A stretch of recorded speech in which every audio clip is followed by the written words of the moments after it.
Assalamu alaikum wa rahmatullahi wa barakatuh. Brothers and sisters, welcome back to the Treatise of Light Risale-i Nur channel. I know we've unfortunately had a long break, but inshallah, from now on, we're going to just have short lessons from the Risale-i Nur, short discussions, inshallah, that we can have together.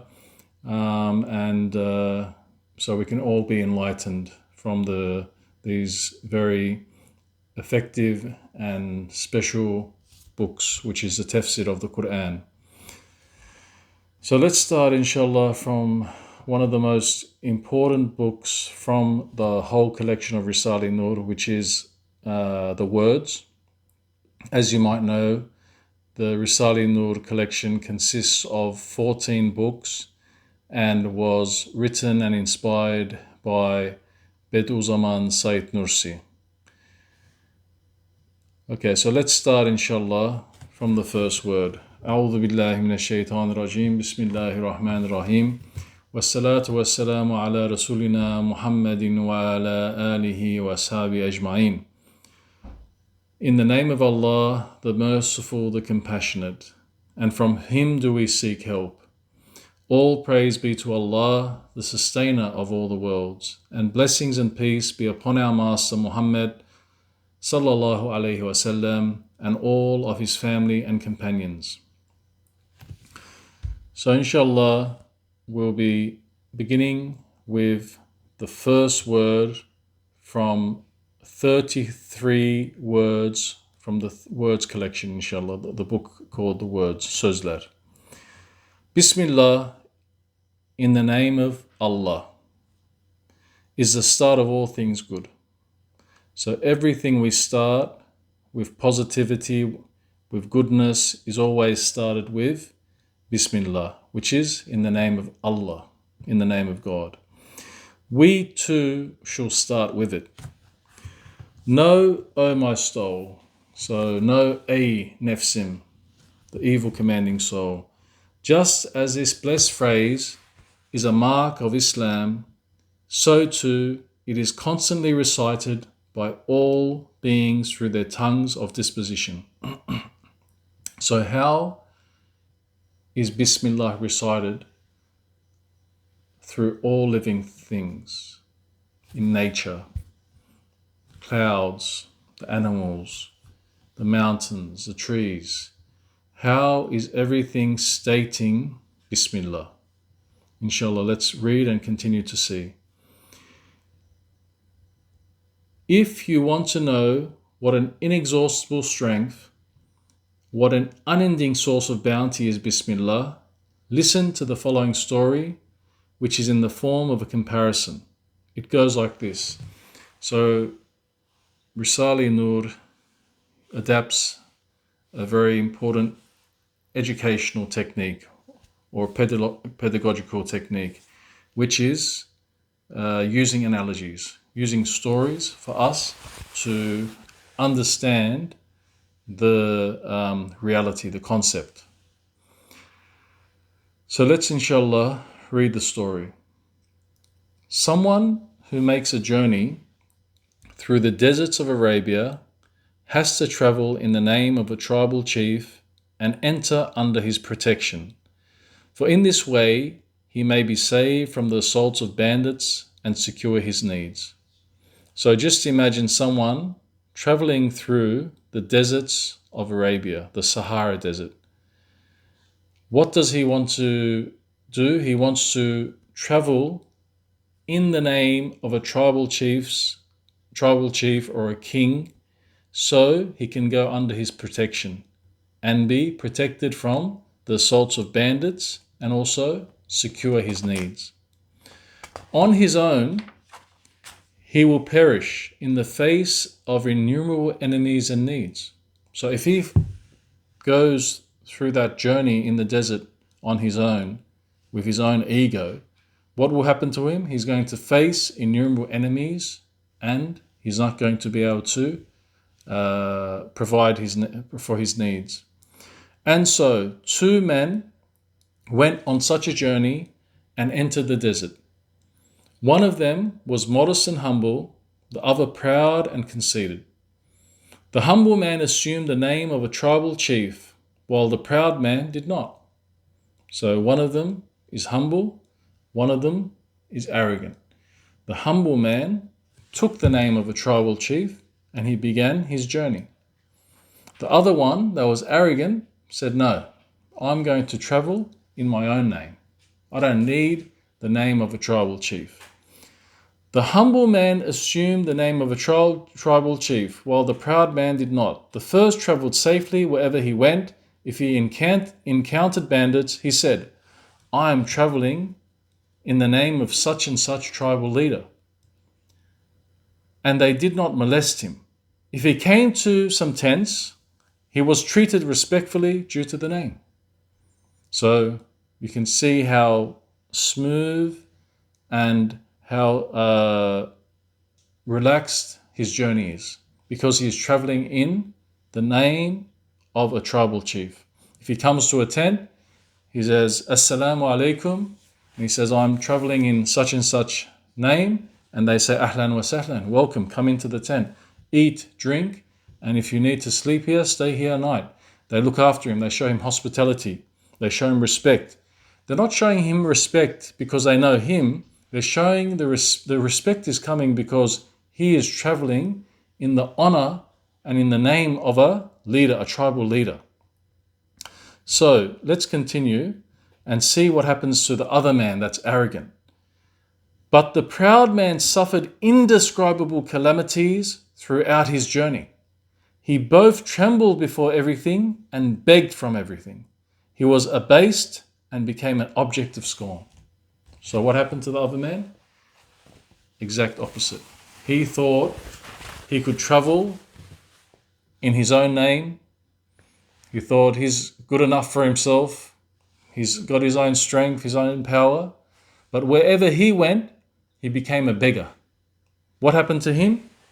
He became a subject of scorn. So we can see the difference between the two travelers. So now the story is ended. Let's see what this story is about. What's the reality of this story? What does it mean? Oh, my proud soul, you are the traveler and this world is a desert. So who is that traveler representing? It's us, humankind. And what was that desert? The desert is representing the world. Your impotence and poverty have no limit, and your enemies and needs are endless. What does it mean by impotence and poverty? How are we impotent? How are we poor? Because our impotence is from what? It shows that we are weak creatures. If we don't sleep for 8 hours a day, if we don't eat, if we don't drink, if we don't have oxygen, what happens to us? Eventually, we die. Eventually, we get weak. So we are very impotent. We rely on so many things to survive.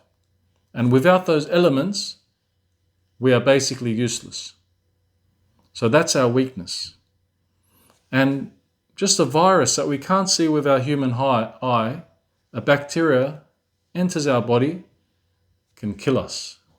So think about it, how weak we really are. And how are we poor? Our poverty have no limit. What do we really control? What is really owned by us? The reality is that we have nothing. We own nothing. We don't even own and control our own body, let alone the universe, let alone the galaxies, the cosmos.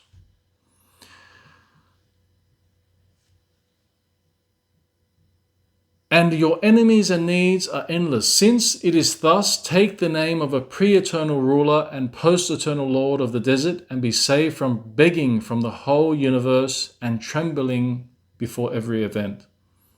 So what should we do? We should be like that traveler, the first traveler, the humble one. We should take the name of the pre-eternal and post-eternal Lord of that desert, of this world, of this universe. Okay? So we can be saved from trembling and begging before everything. And who is that Lord? Who is the controller, the manager, the administrator of the heavens and the earth? It's Allah subhanahu wa ta'ala. It's God Almighty. Yes, this phrase is a treasury so blessed that your infinite impotence and poverty bind you to infinite power and mercy.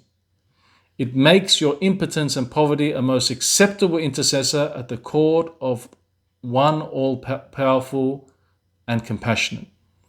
The person who acts saying in the name of Allah resembles someone who enrolls in the army. He acts in the name of the government. He has no fear of no one. He speaks, performs every matter, and withstands everything in the name of the law and the name of the government. So, how do we become, once we take the name of the all-powerful one, Allah Almighty, once we act in His name, once we say Bismillah, we become like a soldier in the army. Okay? Where does he get his power from?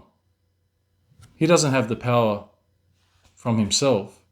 The power comes from his uniform. His authority comes from the what is behind him, what he represents. So as soon as we see a soldier, okay, what do? We quickly realize that he is a part of a very powerful force. And that's the same way. If we want to be saved from that weakness and that poverty and that impotence, we need to take the name of the commander of all of the heavens and the earth and the whole universe. That's Almighty Allah. At the beginning, you remember we said that all things say in the name of Allah through the tongue of disposition. Do you remember at the beginning we mentioned that? Okay, so what's that mean? Indeed, it is so. So what is tongue of disposition? Tongue of disposition, just by its actions, just by its behavior, it's speaking to us. Indeed it is so. If you were to see that a single person had come and had driven all the inhabitants of a town to a place by force and compelled them to work, you would be certain that he had not acted in his own name and through his own power, but was a soldier acting in the name of the government and relying on the power of the king. Just imagine a soldier came and a single person took all the inhabitants of a town to a place, okay, and told them you have to work. Who is he acting on? Whose behalf is he acting on? He's acting on not his own behalf. He's acting on behalf of the government or the power of the king. In the same way, all things act in the name of Almighty Allah. For minute things like seeds and grains bear huge trees on their heads. They raise loads like mountains. That means all trees say, Bismillah, fill their hands from the treasury of mercy and offer them to us. Minute seed, tiny little seed, a grain. You plant it in the soil and all those elements come together, the sun, the water, the soil. Eventually that becomes a large tree, okay? How does that little seed, tiny little seed, bear huge fruits full of vitamins and beneficial substances for us, for humans? So what does that show us? That shows us that seed and that tree and those fruits are saying what? Bismillah, in the name of Allah. So it's getting its power, it's getting its strength not from itself, because itself has no power, it has no strength. It's getting it from who? Mighty Allah.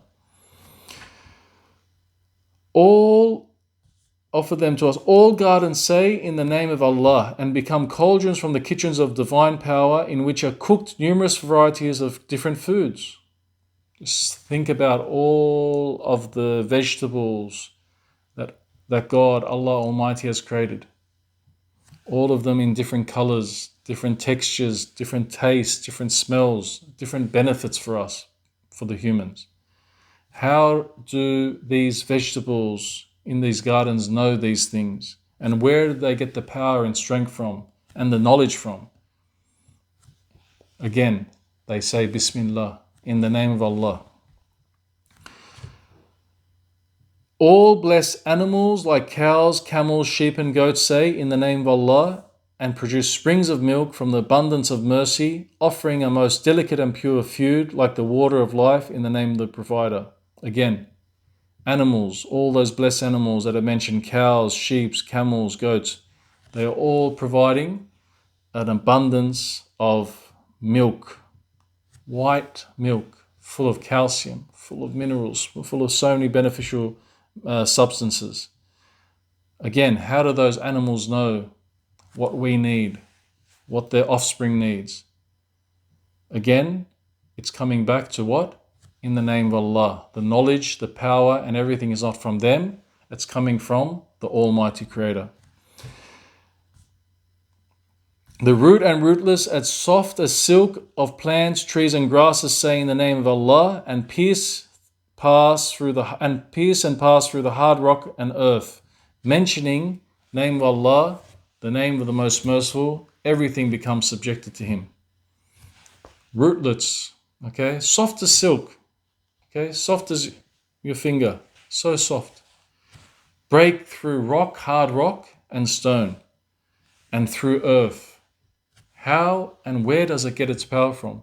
Not from itself, because it's physically weak. It gets its strength and power from who? Almighty Allah.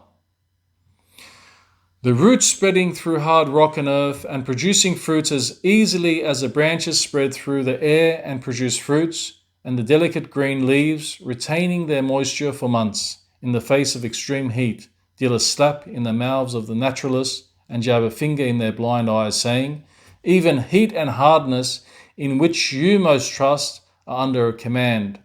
For like the staff of Moses, each of those silken roots conform to the command of, and we said, O Moses, strike the rock with your staff, and split the rock, and the delicate leaves, fine as cigarette paper, recite the verses, O fire, be coolness and peace. Ya nari kuni bardan wa salama, against the heat of the fire, each like the members of Abraham, upon whom be peace. Since all things say in the name of Allah, and bearing Allah's bounties in Allah's name, give them to us, we too should say what? We should say in the name of Allah. We should give in the name of Allah.